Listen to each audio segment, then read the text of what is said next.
What's up, everybody? It's Matt Johnson. We're back with another episode of the Team Building Podcast, where we learn how to build a dominant real estate team in your market or pretty much any market. We've got a couple of great folks with us today. Jeff Cohn obviously is back from his South African adventure. Talk about that for a second.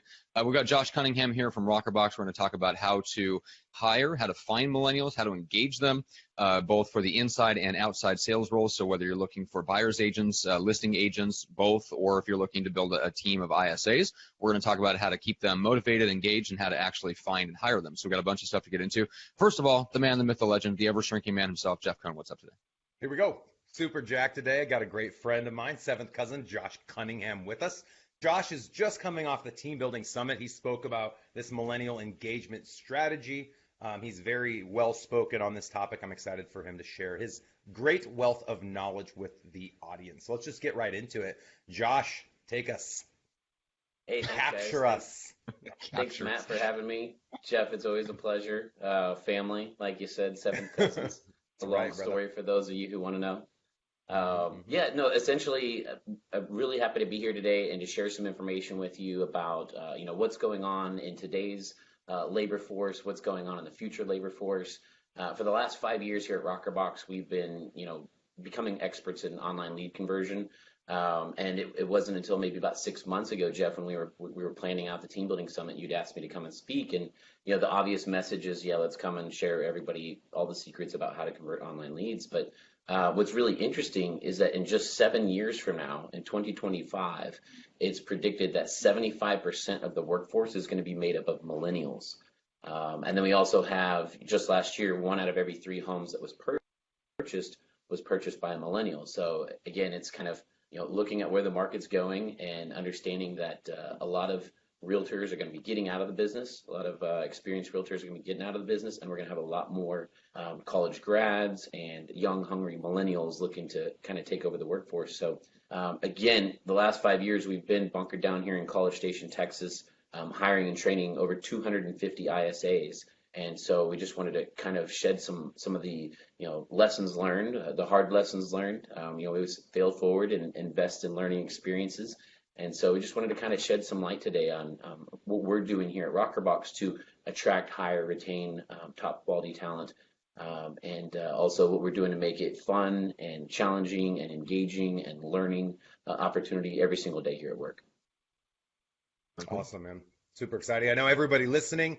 I mean, a lot of people talk about looking to hire that next millennial. A lot of people that have been in the business a very long time feel like they need to do more to be cool, to attract those millennials, maybe less rules, more fun atmosphere. Josh will be able to kind of walk us through that. So let's get into it. What's the first step there, Josh, to attract these millennials? Sure. So if we're going to talk about stereotypical millennials, we're going to talk about the things that they're going to be interested in their work. Times are changing a little bit. People aren't just looking for a career where they just clock in and get a paycheck, sell their soul for 8 or 9 hours a day and then go home and actually be who they are. People are actually looking for a creative outlet in their work. They're also looking for an environment where they can get immediate and close feedback from their superiors. And they're also looking for, team environments are much more celebrated nowadays rather than, the individual being responsible for the individual's work and trying to beat out all their peers and get the promotion, so to speak. So these are kind of some of the things that we're going to review, actually what we do to hire and train our callers here at Rockerbox.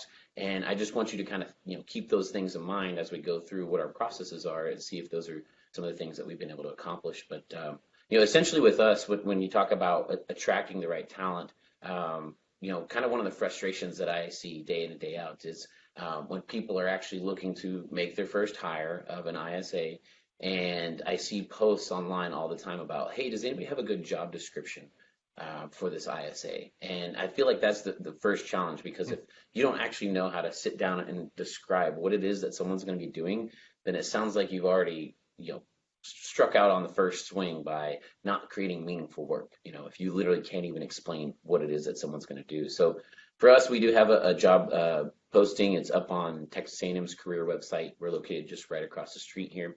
And so we've got a good relationship with the university here. So if you're in a university town, a lot of the career websites are actually free for you to use. So you don't have to pay a big fee like Monster or any of the other online job postings. So if you've got a local university, reach out to them. Most of their career websites, you can go through a very simple vetting process and start putting your job posting up there. So that's where we get all of our candidates is right across the street, Texas A&M.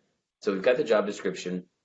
What we do though in our interview process is, again, it's not just some salesy, comment about this miracle job that requires no work and pays a bunch of money and gives you a bunch of experience. So we get very, very, very specific about what the expectations of the role are. But through the interview process, what we want to do is start vetting that person to make sure that they're actually qualified to do the work. So we do have them send their resume, but then we have them do a DISC profile.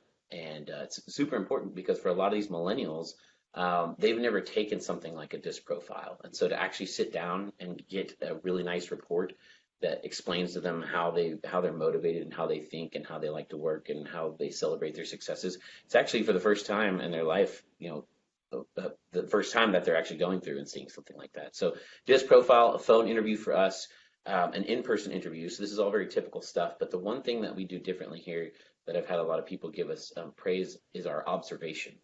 And so essentially at the end of the interview, we know if someone's going to be a good candidate to be able to do the work that we do, but we want to make sure that they're actually excited and motivated about the opportunity here. Again, we don't want them just clocking in and clocking out. We want them looking at this as an opportunity to invest in themselves. And so at the end of the interview, we basically say something along the lines of, hey, very impressed with your qualifications in your interview today. The next step in our interview process is to invite you back for an observation. And we're going to pair you up with one of our most senior reps, and you're actually going to get an entire hour to see the calls that we make, the technology that we use, the scripts, the dialogues. This is your interview of us. So we want you to ask as many questions as possible. And at the end of the observation, we want you to write us an email review about how well you think that you would fit within our organization. And so we basically have these kids get a very clear expectation of what the work actually is. And then they write us a nice persuasive essay on why they think they would be a good member of the company. That's awesome. I think one of the biggest things you said there, and you said a lot, was that job description. If you're not in a position where you could write a job description for a potential internal or virtual assistant, you have no business having an internal or virtual assistant. I did a lot of sales calls for quite some time, for 1,000 calls a day, probably over 100 sales calls. And I remember constantly ingraining into that sales audience, our potential clients, the mindset that if they were to hire a virtual assistant, for them to be successful at that, they already need a proven process in which that virtual assistant would make outbound calls to acquire leads for them. What I meant by that was if you're trying to hire a virtual assistant to go and make expired calls and you've never made expired calls, how can you hold them accountable to that? What kind of analytics are you supposed to expect them? What kind of response are you supposed to expect them to get? What dialogue should you have them use? And the biggest fallacy of thinking you can do that is that once they do highlight an expired lead, if you as the agent don't have the dialogue to overcome the objections of a typical expired lead, when you then reach out to that lead, you're not going to capture any business and you're going to claim that it's the VA's fault for not getting a seller to sign a listing agreement and just dropping it in your lap, which isn't the way it works. And I think, Josh, you would speak to the same thing with Rockerbox. I'm assuming your VAs aren't getting people to sign purchase agreements and listing agreements, right? No, unfortunately. We also don't have the ability to go out and show homes either. We haven't figured that out yet. Okay. So what we call them is highlighted leads. I could go on every day. I could spend 3 hours making outbound calls and maybe capture 2 or 3 great leads. A VA might take 8 hours to capture me 1 great lead, but it's not a lead that, it's not somebody that is ready to sign on the line that is dotted. It's a person who raised their hand and said, yeah, I'm interested in selling. Jeff can give me a call. Well, I would much rather hire a couple people for, $1,000 a month that would line up call opportunities for me so that I'm not having to make the 90% of the dials that nobody answers and then the 9 out of 10 contacts that everybody says I'm not interested. And that's the whole idea, right? It's leverage. Yeah, and again, that's another cliche millennial stereotype is that when leading millennials, you never want to ask someone to do what you're not willing to do yourself. And so, like you said, not having a job description or not having a plan or not having a training program, which I'm going to dive into our training program here a little bit further. But essentially, it's kind of like the same argument that realtors always have with a FSBO, with a for sale by owner. Oh, hey, you've never sold a home in your entire life, but suddenly you're going to sell it by yourself. Meanwhile, this is what I do as a full-time career, and here's my entire plan of how to sell your home. But this is your first shot at it. So it's kind of the same thing. They say it's expensive to hire. It's amazing how we forget about that. Yep. My joke every time I was on a listing presentation and someone said they were considering putting it on the market themselves, I'd ask what industry they were in, and then I'd mention that anytime I'm going to use that industry in the future, I'm really just going to go do a Google search, watch a YouTube video, and do it myself. And it's always so laughable. Everyone's like, oh, of course you wouldn't do that. And I'm like, you're doing that with probably the most expensive investment you've ever had. Yep. So think about it. And so if an agent's strong and can show people that and help the seller believe that with the agent they're going to make them more money, then of course they would go with them. And I know that's what your callers try to do as well. Yep. Yeah, they say it's expensive hiring a professional, try hiring an amateur, right? Yeah. So I guess next thing, go ahead, Matt. Did you have a question? Oh, no, I was going to say, like, it's funny because I think I put a post up on Instagram to go back to the, like, doing it first. And I think the quote was systems before people. And it caused some interesting reactions. But it really goes back, Jeff, to what you said. It's not systems above people. It's just systems before people. You build the system, you do it yourself, or you have somebody on your team do it first. You build the system first, then you bring somebody into it. And Josh, going back to kind of what millennials want, I think one thing that I have noticed, and this is, I don't think it's necessarily unique to millennials, but I do see a little bit less of a drive to just solve problems right out of the gate. And so they really do want a system to plug into. Now, they obviously want freedom within the system, but if your typical millennial comes into something that's very unstructured and very chaotic, unless they're a super high D, like unless they're literally a future successful entrepreneur and you just happen to stumble onto the right person, they're going to have a really hard time bringing order to chaos. Yep. Like it's our job as the entrepreneur to bring order to chaos. Then you bring someone into the order. And it seems like that's exactly what you guys have done with your system. Yeah, and sometimes you might be lucky and stumble upon one of those just go-getters, and you're like, oh, I found this great person, and then you just, kind of let them drive whatever system they've got, and then guess what? One day they're going to leave. They're going to want to go get their real estate license, or they're going to want to move into a big city, and at that point, you've been relying on an individual, not a system. So you're absolutely right. This is first you got to build the system before you start plugging the millennials in. So So what's the training system? Yeah, I want to go through that right now. So again, another frustration of mine is I see all these comments online. People say, hey, I just hired my first ISA. Does anybody have any scripts? Or what kind of training do you put them through? Hey, so I just went and printed off. This is our training guide right here for a brand new ISA. And again, this is a part-time employee. All of our ISAs are college kids, and they work for us for about 16, 20 hours a week. So are those some of them over your shoulder? Are those callers? Yes. Yep, these are all the callers right here. So awesome. They're all busy working for our clients right now. But making sure, they come in here day one. If you say, oh, yeah, I found the job description online that you interviewed for, and now I interviewed you, and now you're hired, so maybe you should go online and look for some role play partners, or maybe we should go online and look for some scripts, right? That's not gonna establish a really good foundation, a really good system for someone to want to be challenged to step into, and to know that their performance can be measured, that they're going to learn the things that they're good at, that they're going to learn the things that they're not good at, and what they can improve on. Again, structure is something that a millennial looks for. So I'm just going to kind of thumb through here our new employee training. So once we get someone through the observation, they write us their persuasive essay, they say, hey, this is a wonderful organization I want to be a part of, and this is going to help drive my skills and lead me to my next step in my professional career. We bring them in for their orientation. Orientation, they get a little bit of history of the company, so kind of how Rockerbox started 5 years ago, how the problem started and how we solve it these days. But we're actually going to walk them through all of our policies and procedures, but then we start laying out, how their performance is going to be measured. This is what we call a CSE, and it's a customer service evaluation. So on day one, they can literally thumb through here and see every single script, every single objection handler that they have. And then as you can see, moving forward, there's even fill in the blank stuff for their training. So all of our training is done one-on-one. Their first 4 shifts is done with one of our senior trainers, and it's one-on-one. As you can see, that environment is a little intimidating for a brand new person to come in here and start making calls next to all these experienced callers. So we actually have a private training room. And so those first 4 shifts, every single day when they show up, they have homework from the previous day, scripts that they're writing out, objection handlers. So we take the script one section at a time. They're coming in, they're filling out homeworks. They're filling out quizzes, and again, every single step of the way is already mapped out for them. So the one-on-one training is very important, but also giving them the ability to actually look forward at what they're going to learn the next day before they come in, and having some preparation makes those training shifts much, much, much more impactful. So, I mean, there's a ton of stuff to dive into there, but essentially my recommendation is, like, you got to start with something. This didn't start out this thick. It started out probably 5-6 pages.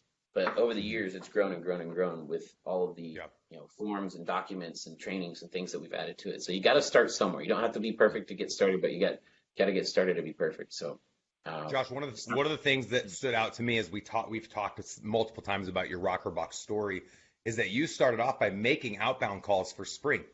Mm-hmm. So share with the audience how many outbound calls you've probably made in your career. Man, when we first started this, I was working at Viral Marketing with Frank Klesitz, and we were going to all the different masterminds, and this is about 6-7 years ago, and everybody's complaining about, I'm buying internet leads and my agents aren't following up with them, and so suddenly people started to introduce the ISA model. So one of my clients, Spring Benson out of Salt Lake City, Utah, she was about to give up on internet leads, and I had acquired all this hypothetical knowledge, and I said, well, you need to get an ISA. She's like, well, help me do that. So we originally tried to, well, we didn't try. We hired and trained an individual and applied all the hypothetical models. And, within about 6 weeks, she was excited and energized and ready to go get a real estate license. So we were back to square one. And that's when I realized, there's an incredible talent pool here in College Station, Texas. This is where I went to school. And I was like, I could probably, it's not the system that's incredibly difficult. Everybody knows what you're supposed to be doing. Call the leads right away, call them a whole bunch of times, stay in touch.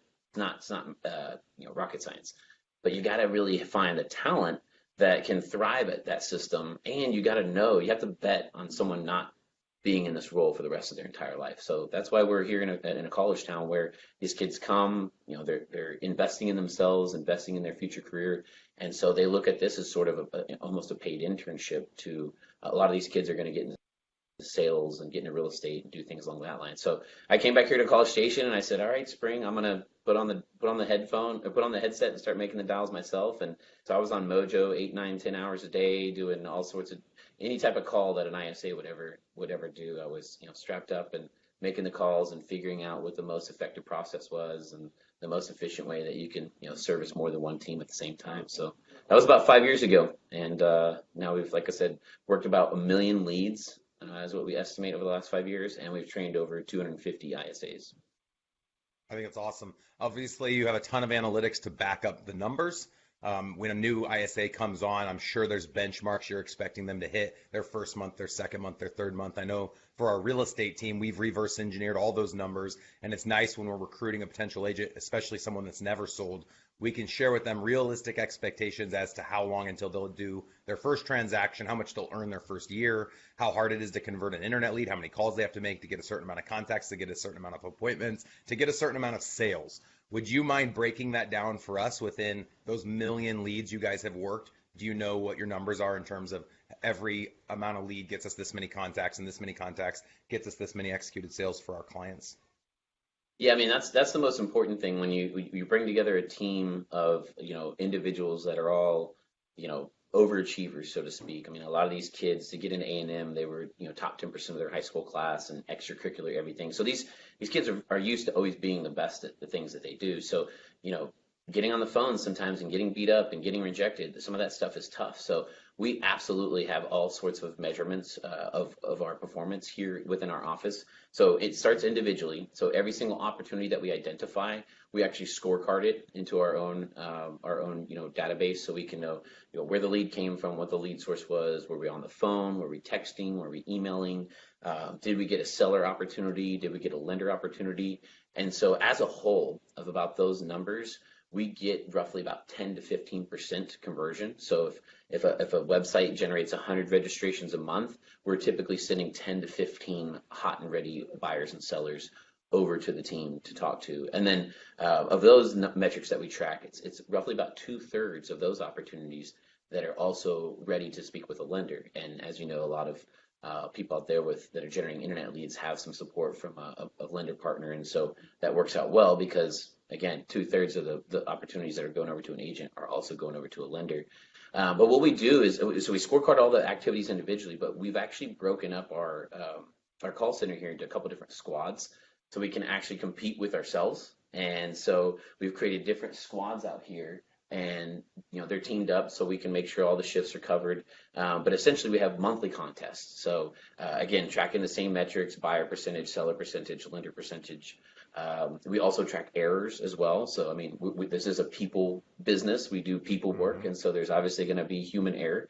We actually measure all the errors and track it and scorecard it whenever we find little goof ups. And so all of that stuff is tracked. We have monthly contests, and so some of the squad winners, we have a big championship belt that. So you can't see it right here, but we got a championship belt that hangs on to one of the poles out there, and they get a no dress code day on the weekends, and they get some credit in our merch shop. So I mean, I think that's the most important thing, because you can invest a lot into a caller, and you can make them get on the phones and be effective at the work. But at that point, you've invested so much. I mean, for us, it's a minimum of 20 hours, given the interview process and the training process. So 20 hours of one of our most experienced people have been invested into this caller now. Well, now we got to retain them. And so that's where a lot of the tracking performance, measuring performance, having contests. We have individual contests, Top Gun of the Month, that can lead to an annual cruise. We do an annual tailgate party. We do an annual pool party. We did a big winter gathering extravaganza last year. So it's all about celebrating people's successes and, letting people know. Another thing that we have here is an org chart, and it's very, very visual, that you can actually see where people sit on the org chart. So obviously everybody's going to come in on the bottom, but you can actually see the structure of the teams and the people that are ahead of you. And there's a very visual representation of us being a growing company and there being an opportunity to grow from within. So those types of things all add to and contribute to, when these people show up every day, their work is meaningful, it matters, they get feedback, it's fun, it's challenging. And we know that it's more than just a clock in, clock it out activity. It's actually an investment in themselves, and they're growing as an individual. And so it's creating an environment like that. It's not easy, but it's just day in and day out, a reminder of who we are as a company. We do a huddle to start each shift, and we cover all our core values and acknowledge people for following the core values. But again, training to do the work is just, that's really only step 2 of really the 3-4 step process of, you got to attract them, you got to hire them, you got to train them, but now you got to retain them and get them to stick around. Sure. One thing I want to point out for anyone listening, of course, you're probably not going to have a call center with 100 virtual assistants or internal sales agents, but you may have 2 or 3. My first experience with using a virtual company was my Outdesk. I'm good friends with Daniel Ramsey. I have a lot of respect for their organization. And Daniel made the recommendation from day one to me that I should not just have one VA. I should always have 2. And I should essentially have them compete against each other. So the one that leads the pack sets the benchmark. And if the person that's behind them is too far behind them, you can let them go and introduce a second person. If that second person you introduce then sets a new benchmark and person number 1 can't keep up, you can let person number 1 go and bring in another person. So they're always raising that bar. One of the nicest things about leading by example is you should know where that bar is for the best caller, which is you. So I knew when I started hiring virtual assistants and internal sales agents exactly what to expect from a results standpoint, because I knew the results I got. I never expected anyone to get the same results, but definitely close to them. And so that's something for anyone listening to this. If you have a VA or have had VAs in the past and you're wanting to try it again, I would highly recommend that you have at least 2 people working in that role. Just like Josh said, they can put everybody into these teams, and they've obviously gamified, and I love the gamification component. Millennials also love the gamification. It's not always about sharing the bonus or the commission. Sometimes it's just a pat on the back. Quick question from Logan in Montreal. Logan's also one of our coaches with Elite Real Estate Systems. He said what he'd love to hear a little bit more about is how you handle big egos and the want for millennials to be promoted fast within the organization, even when they're not ready. That's a really good question. What's up, Logan? Hope you're doing well. So big egos, I mentioned that we disc profile all of our callers. What do you think we're looking for in that disc profile? We're looking for really high eyes. Really high eye. Someone who can be the life of the party, someone who never has an awkward moment.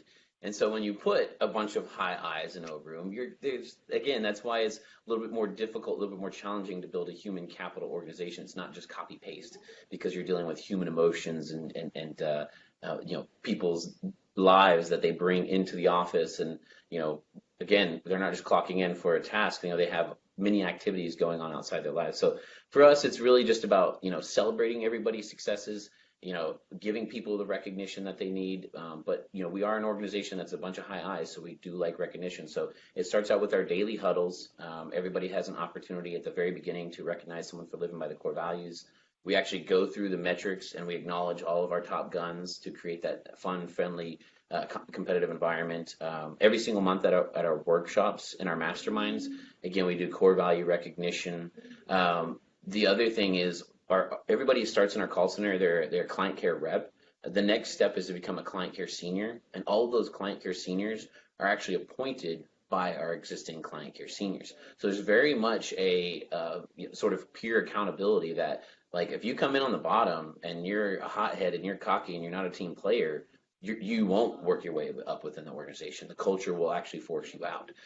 So again, we want to be a cohesive unit where we're helping each other build each other, and there is opportunity to grow within the organization. But I guess to touch on your second question there, Logan, is millennials not being discouraged by it not being promoted so quickly. That is something that we always do look at, and for that reason, we've actually created a couple different layers within our organization. But for us, you probably see on Facebook a lot that we're celebrating our employees' annual anniversaries, which is a very rare thing in a call center environment that someone would actually stick around for an entire year. But whenever we go to celebrate those year-long anniversaries, we make a nice post about them and their accomplishments. Typically, when someone has been in our organization for an entire year, they've moved up 2 or 3 times. And accepting more responsibilities and things like that. So we've actually purposefully created an org chart where there are enough steps that if you come in here and you're a top performer, about every 90 days when we're sitting down and doing an evaluation, there's normally about another step for you to make in the org chart. So we have our client care reps, we have our client care seniors, we have our training specialists, we have our team captains. So not too much variance in the work that they do, but there is a hierarchy of responsibility. So we have purposefully created an organization that has lots of steps and layers in it so people can move up within it.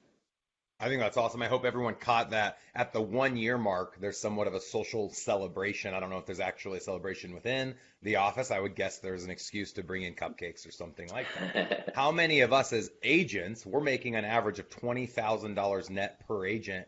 How many of us as team leaders are celebrating the 1 year mark, the 5 year mark, the 10 year mark of both our agents and our staff? So I think that's a great reminder that we should be paying attention and celebrating our human capital because they literally feed, house, and clothe us. So I think that's awesome you guys do that, Josh. And as you pointed out, especially in a call center environment.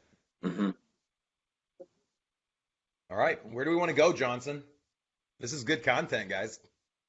Yeah, that's awesome. Well, we've kind of covered the questions that we had from the live audience. So, guys, if there's anything you want to cover, we'll bring it to Josh at the very end. But, Josh, what's the best way to kind of reach out and learn more about Rockerbox and what you guys do from the client side? Sure, we've got a bunch of content out there. I would highly recommend to like us on Facebook. Of course, Rockerbox is spelled a little weird. It's Rockerbox, ROKRBOX. Rock our box, and go like our Facebook page because once a month we do a Facebook live stream where we actually invite people into our workshops, into our masterminds, into our huddles.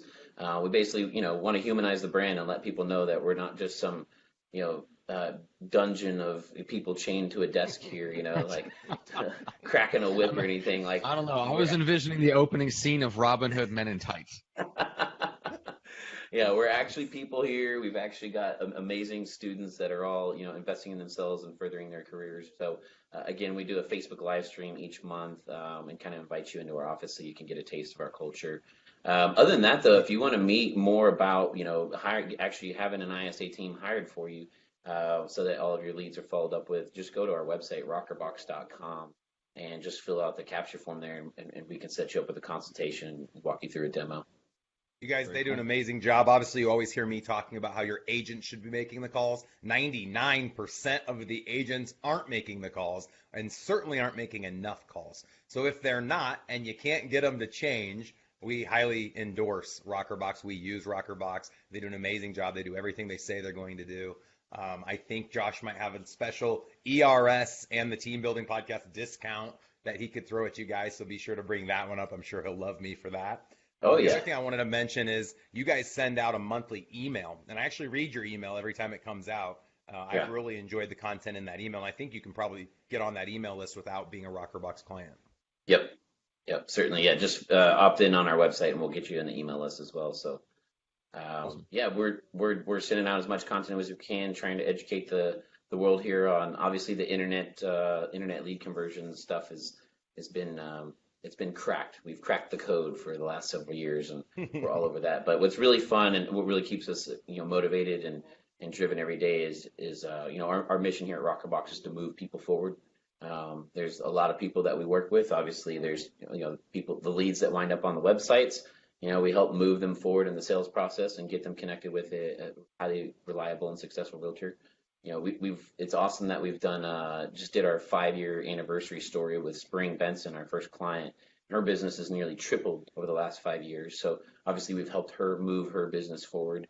And there's so many successful agents and so many teams that we work with that have walked into an amazing team that has a foundation for success that's providing so many tools and resources for their agents, and we've helped move those agents forward. Some of them have even gone on and started their own teams and stuff. So, but it's also exciting to show up every single day and see all these Texas A&M college students, and to know that they're here, they're excited to do the work that most other people aren't excited to do, and that we've made it fun and we've made it challenging, and that for them it's an opportunity that these kids are getting multiple job offers whenever they walk the stage.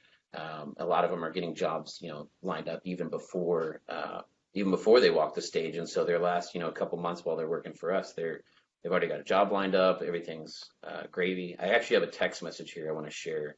This is a little corny, but this is one of our callers who recently graduated in May, and he had already had a job set up for months ahead of time. And he recently started the job, and he sent me this text message the other day. He said, "Hey, Josh, just wanted to reach out and reiterate how valuable my experience at Rockerbox has been. Gaining experience interacting with clients, making presentations, and working with executives really showed its value during training. None of the other presenters stood a chance. Can't wait to see how Rockerbox is doing in a couple months." So that's really Nice. the stuff that gives us the warm fuzzies here, is to know that John here, one of our callers, he's been with us for almost 2.5 years. And now he's on, in the next step of his career, and none of the other presenters stood a chance. Well, you Compared to look his at the presentation kids skills. today, middle school, high school, college, and recent grads. Their whole world has involved social media and phones and texting, WhatsApp, Marco Polo, all these things where they're not interacting face to face or even over a phone. And that, just think about someone that's made thousands of calls within Rockerbox or working for our real estate companies. It puts them in a whole new category when they're competing for any position, especially leadership positions within organizations. So that's an awesome text message. Yep. Thank you for sharing that. I also want to put Sure. out there, guys, we have a team building workshop we host in Omaha almost every month. We're actually starting to do regional events. Our first regional, it's not 100% official, it's about 97% official. We're going to be doing it in Key West in coordination with Viral Marketing's Mastermind in December. So we'll have some dates coming out for that. It's going to be a discounted rate. It'll be our regional team building workshop in Key West, Florida. So if someone's wanting to make the trip down, that's a great time to be down there in December. Also upcoming August 13th is our next workshop in Omaha. We've already sold 10 spots for that. I think there should be 1 or 2 more available. So if anyone wants to make that date, I'll actually honor a 50% off discount. So just put in, reach out to me via Facebook. I'll give you the discount code to use for that if you're wanting to go to the August 13th team building workshop in Omaha. The next one after that's October 22nd. So we are not hosting anything in September because we have a few virtual events or broker events that we're going to be hosting outside of Omaha. So we're leaving September open. So the next one after that is, October 22nd. Yep. And then the one after that's November 12th. So if anybody is wanting to attend one of these team building workshops, a lot of the people that have come through have 2x, 3x, even 10x'd their business after experiencing that all-day workshop in Omaha. Awesome. Matt Johnson, anything else to tie the bow, as you would say? That's right. Just a quick thank you, everybody that jumped on, some heavy hitters: Kurt Francis, Logan Boise, Randy Lemus says, "Josh has changed my perspective on many, many things. Thank you." So thank you to Josh for that. We have Damon Goodyear, a bunch of people. My man Zach Hammer, who helps It helps a bunch of people in real estate, and especially on the real estate investing side, build really killer sales funnels and put their courses together. So I'm just getting to know Zach. Zach had a great question that we unfortunately don't have time for, about how many companies are missing out because of avoiding millennials and things like that. So unfortunately, we don't have time for that. So hopefully you guys can connect off the air, because you guys actually should know each other. So Josh and Zach, make sure to connect. Hopefully you guys can connect here in the comments. But guys, we're live every Wednesday morning, same time. So make sure to join us next week. We've got a bunch of awesome guests coming up. Make sure to subscribe to the podcast, leave a nice rating and review. Trying to get over, I think 100 is the goal by the end of the year. We're at 50 something, and so halfway to the goal. So make sure to call out the guest of the show that you like. So Josh Cunningham for today, give him a shout out in the review. Let him know what you liked about what he had to say, how it's going to help you in your business. We'd really appreciate that. And then go grab the show if you're not already subscribed on Apple Podcasts and iTunes and Stitchers and on all those various places. So with that being said, guys, we really appreciate it. Thanks, Josh, Jeff. This is awesome. And we'll see everybody else on the next one. Always a good time. Thanks, you guys. Pleasure, guys.